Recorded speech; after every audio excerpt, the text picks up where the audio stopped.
This is absolutely disrespectful as everyone's favorite Ohio State hater speaks out one more time on why he has no faith in this year's Ohio State team, and we got to break it all down. What's up, guys? I'm Matt Long. Welcome to Columbus Football 365. If you're an Ohio State fan, hit that subscribe button. Let's get into the news for today. Coming from CBS Sports, Lou Holtz still isn't sold on Ohio State or on Ryan Day. Nearly 2 years after sparking a feud that drew a fiery rebuttal from the Buckeyes coach, the Hall of Fame coach is once again questioning the stature of the program, this time after its 14-7 season opening win against preseason number 1 ranked team, the Texas Longhorns, this past Saturday.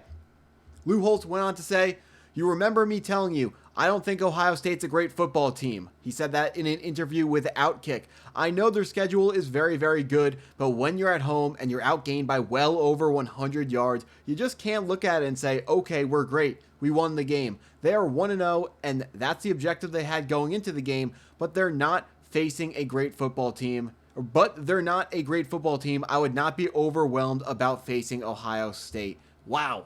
What is this guy talking about? First of all, if you don't know who Lou Holtz is, as talked about by the article, he got into pretty much a fight on social media with Ryan Day. He was talking down on Ohio State. Ryan Day, obviously the head coach of Ohio State, was stepping up to the plate and talking about, "You can't talk about my team like that, my program like that, my players like that." And he stood on business and got it done. But if you don't know the history of Lou Holtz, started coaching in 1969, where he was the head coach of the William & Mary Indians, now currently the William & Mary Tribe.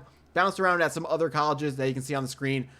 North Carolina State, that is, the Wolfpack, Arkansas Razorbacks, Minnesota Golden Gophers, Notre Dame, and South Carolina. Even made it to the NFL, coaching my favorite football team, the New York Jets.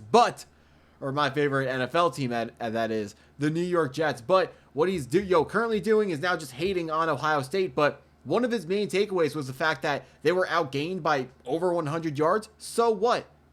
Texas was ranked the number 1 team in the country. They can't schedule a tougher opponent than that. It's not the fault of the Ohio State Buckeyes that Texas wasn't a great team. The reason why Texas was able to outgain Ohio State was because Ohio State also had a quarterback making one of his first starts of his career. Arch Manning, it was his 3rd start. Julian Sayin, it was his very first start. Brian Hartline kept the playbook extremely conservative and extremely safe for Julian Sayin, and guess what? It worked. Arch Manning threw an interception. Julian Sayin did not.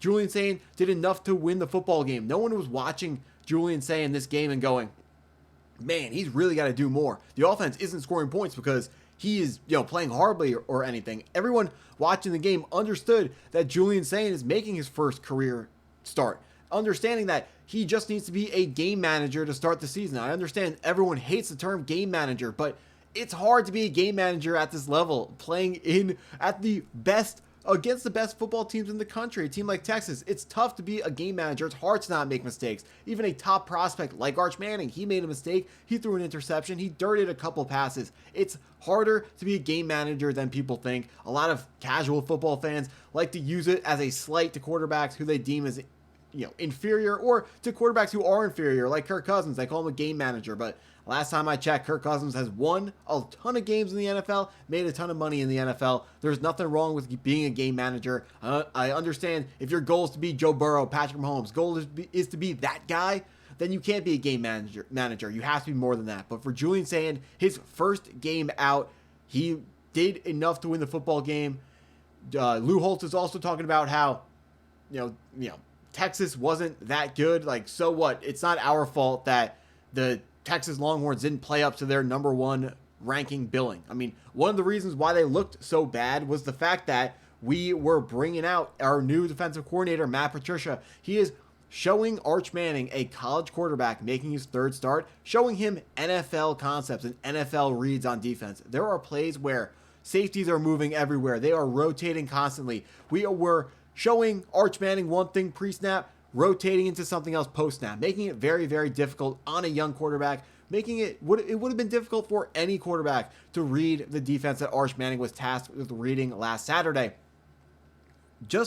You can't I don't understand how anyone could talk down on Ohio State after how dominant the defense was, and the Matt Patricia hiring is clearly working out. I know you don't want to jump to conclusions after only one game played, but how could you not be stoked with the way Matt Patricia's defense opened up the season against Texas? And one of the reasons, I forgot to mention him in the first video, so I got to mention him now. This is after a punt return touchdown. This picture was taken for Caleb Downs, but Caleb Downs is an absolute superstar on defense, an awesome chess piece for Matt Patricia to work with when it comes to figuring out ways to make the defense look different.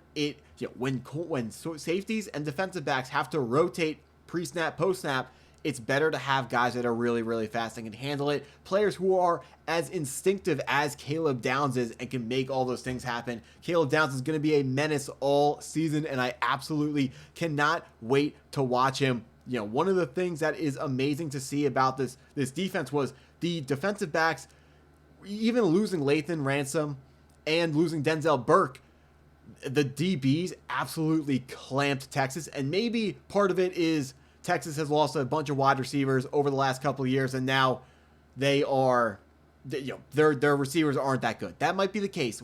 So far we don't know that yet, so I'm not gonna call them out for that. I'm not gonna talk about that. But what I will say is, week one, weird things happen. So we don't have a finished picture on what Ohio State's going to look like, what Texas is going to look like. For all we know, Texas's offense is going to take a step back, and our defense isn't as elite as we currently think it is because we held down a team that a lot of top teams are going to hold down. Of course, if you're not an elite team, even if Texas has a down year, they're going to run up the score on you. But hopefully this stands as a statement win, and I really believe it will stay as a statement win. I believe Julian Sayin over the course of the year is going to get more and more responsibilities put on his plate by offensive coordinator Brian Hartline, and he's going to turn into that 5-star recruit.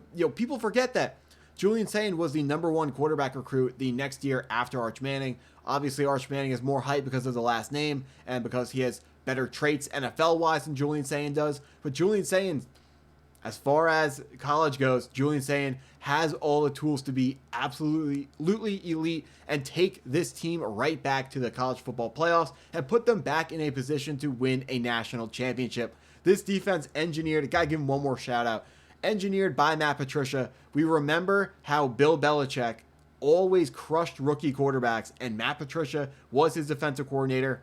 I imagine if there are any first-time or very, very green starting quarterbacks, we will see a very similar outcome like last weekend where they're going to score 7 or even less points against the Ohio State defense. Looked absolutely amazing. This team has nothing but excitement going forward, and I can't wait to see the way everything works out. But that's what I got for this video. If you stuck around this long, thank you for watching the video. Please hit that like button if you haven't already. Hit that subscribe button if you are a fan of the Ohio State Buckeyes and you want to help out the Ohio State Buckeye football content creation here on YouTube. Thank you guys for watching. Have a great day. Go Buckeyes.